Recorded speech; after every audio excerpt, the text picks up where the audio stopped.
오늘의 영화 노매드랜드입니다. 결론부터 말씀드리자면 노매드랜드는 2020년대의 첫 번째 걸작입니다. 마스터피스입니다. 두말할 것도 없이.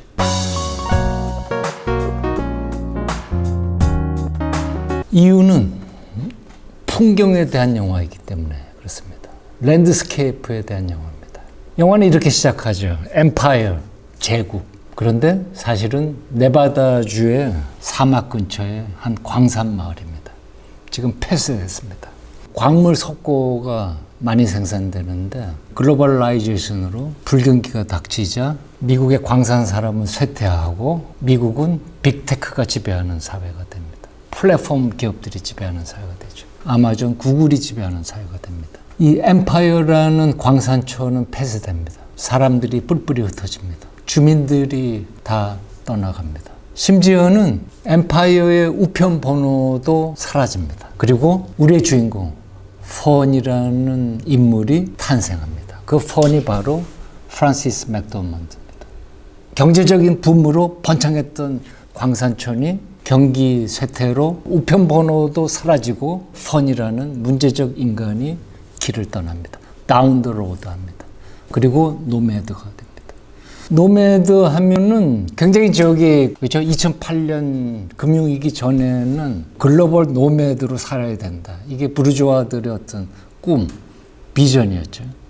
하지만 그거는 웃기는 얘기였고, 노매드 굉장히 힘든 삶입니다. 정처 없이 떠도는 인생이니까요. 그렇죠? 낡은 밴에 자기의 가재도구를 싣고 정처 모를 길을 떠나는 것이 노매드의 삶입니다. 중국 출신의 여성 감독이라는 말조차가 실례입니다. 이런 아티스트한테는 그냥, 그쵸? 여성이니 남성이니 중국계니 미국계니 한국계니 말하는 것조차가 쑥스러울 때가 있지 않습니까? 아티스트입니다. 뛰어난 아티스트입니다. 이 클로에 자에가 2017년 넌픽션 베스트셀러였습니다. 노매드랜드. 그 책을 바탕으로 시나리오를 쓰고 클로에 자의 비주얼 포이트리, 비주얼 시로 한 겁니다. 랜드스케이프라고 했는데 이런 겁니다. 이 마을에서 광물 석고가 되고 그것이 이제 지구로부터 떨어지는 거 아니에요? 그 광물 석고는 고열로 처리됩니다. 그래서 예를 들면 시멘트를 응결하는 조절제로의 용도로 이 석고가 필요합니다. 전 세계에 그렇죠? 건축 붐이 일어나고 부동산 붐이 일어나니까 얼마나 많이 이게 수요가 되겠습니까? 금융위기, 경제위기로 이런 것들 수요가 줄어들자 이 마을이 폐쇄됩니다. 마을이 폐쇄되고 남는 것은 무엇인가? 영화는 텅 비어 있다고 얘기합니다. 더 보이드입니다. 우리 한자로 빌공짜입니다. 빌공짜. 근데 미국 사람들은 그냥 빌공이 텅 비었다, 없다라고 생각합니다. nothing입니다. 우리 한자어로는 없을무입니다. 하지만 감독은 중국계입니다. 동아시아 문명의 수혜자입니다. 더 보이드를 없는 것이 아니라 새로 탄생하기 직전에 가장 쓸쓸한 상태로 해석합니다. 그래서 이 영화는 걸작입니다. 미국 사람들은 자기의 그 정원을 잡초 하나 튀어나오는 것을 못 보는 사람입니다. 그래서 매일 잔디깎기로 가는 거죠. 그 이유는 뭐냐면 미국 사람들은 기본적으로 황무지의 나라를 세운 사람들입니다. 그래서 황무지와 정원, 가든가의 이분법하에서 그 문명을 만들고 인간과 자연의 관계를 설정한 사람입니다.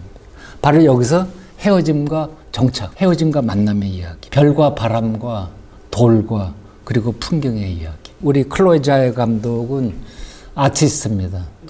아주 뛰어난 조슈아 제임스라는 촬영 감독과 동심일체를 이룹니다. 같이 작업을 계속 해왔습니다.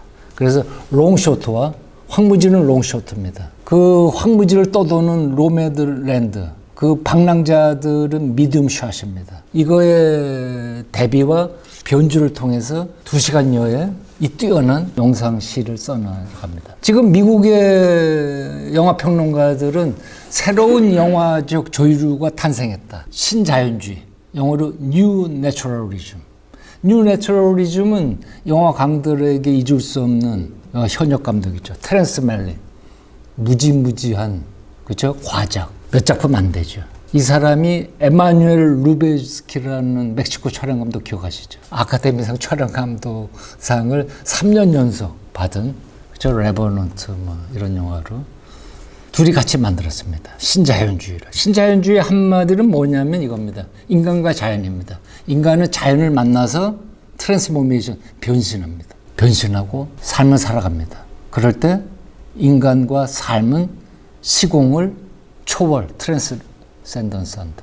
그런데 철저하게 자연광, 내추럴 라이트입니다. 자연의 존재와 다양성을 실현하는 것이 영화의 주인공입니다. 펀입니다. 펀이라는 인물은 넌픽션, 원작에는 나타나지 않는 겁니다. 그런데 프란시스 맥도먼드, 이 뛰어난 미국의 연기파 배우가 이 시나리오를 보고 이거야 해서 선택해서 제작비 불과 $500만. 미국 영화로는 아주 적죠. 아마도 맥도먼드가 거의 그렇죠. 런닝 개런티 받았겠죠. 나 개런티 없어도 좋아. 하지만 흥행 수익 생기면 줘. 이랬습니다. 그래서 이 뛰어난 영화가 만들어졌습니다. 뉴 내추럴리즘, 신자연주의의 새로운 영화적인 스타일을 우리 클로에 조에와 조슈아 제임스 감독이 새롭게 합니다. 바로 주인공을 설정하는 겁니다.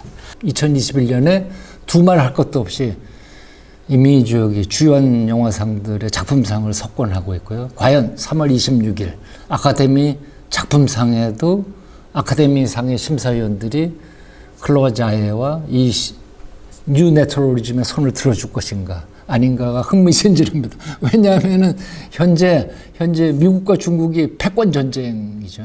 사실은 뭐 함포와 미사일만 안 썼다 뿐이지 전쟁 상태죠.